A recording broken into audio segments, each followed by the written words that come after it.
Hi everyone, happy Tuesday. I hope you all are doing well.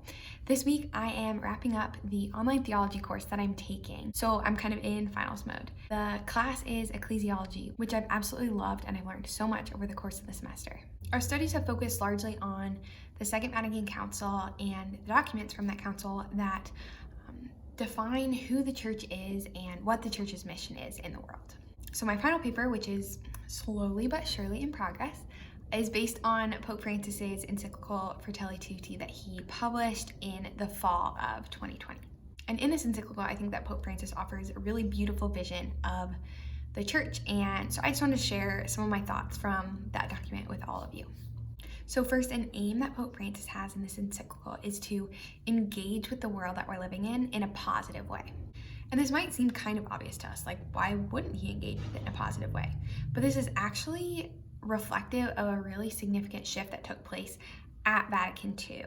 Because prior to this council, the church had been acting in a pretty defensive mode. The church saw the world and modernity kind of as a threat to what was most essential to the church. And while this defensiveness made sense because of the historical context of the time, which I will not go into and bore you with, it began to actually prevent the church from engaging with the modern world in a form of cooperation that actually would bear fruit in and enrich the life of the church. So a big shift at the Second Vatican Council was this shift towards seeking to engage in dialogue with the world around us. And so we really see this approach in Pope Francis's encyclical. He engages with the times that we're living in a positive way, seeking encounter and dialogue. And so a really central theme of this encyclical is our connectedness as a human family. As a human family, we are ultimately one, and we're called to unity with one another.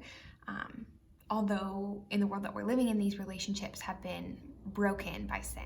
So in the church, we understand salvation as unity. Salvation as unity with God and unity with those around us, unity of the human family. So salvation is a restoration of communion, a restoration of relationships that have been broken through sin. And so the church is meant to be a sign and an instrument of that unity. So that means the church is meant to kind of point to this greater reality of unity, and it's also supposed to play a role in bringing that unity about. So what I've shared is kind of a summary of a little bit of the background and his main focus of communion and connectedness. And so one of the specific examples that I'll share a little bit with you about, because I think it's really insightful, so I wanted to highlight, Pope Francis notes that we're living in a society where we're kind of losing our ability to listen, to have dialogue with one another. He notes kind of this irony in the fact that we live in this hyper-connected world.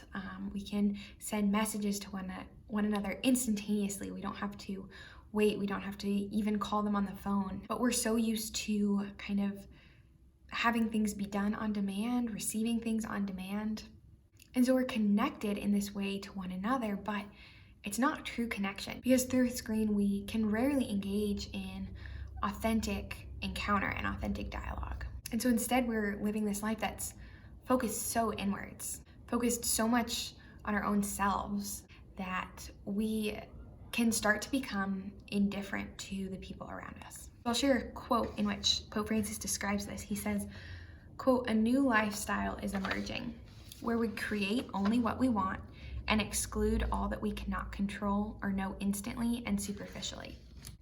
And this quote really struck me. I really see this in our world, this kind of sense that we can kind of create our own little virtual reality because of this kind of virtual world that we're living in. Whereas in reality, we are all living side by side as brothers and sisters in Christ. We're one human family, but we've started to lose that greater sense of who we are.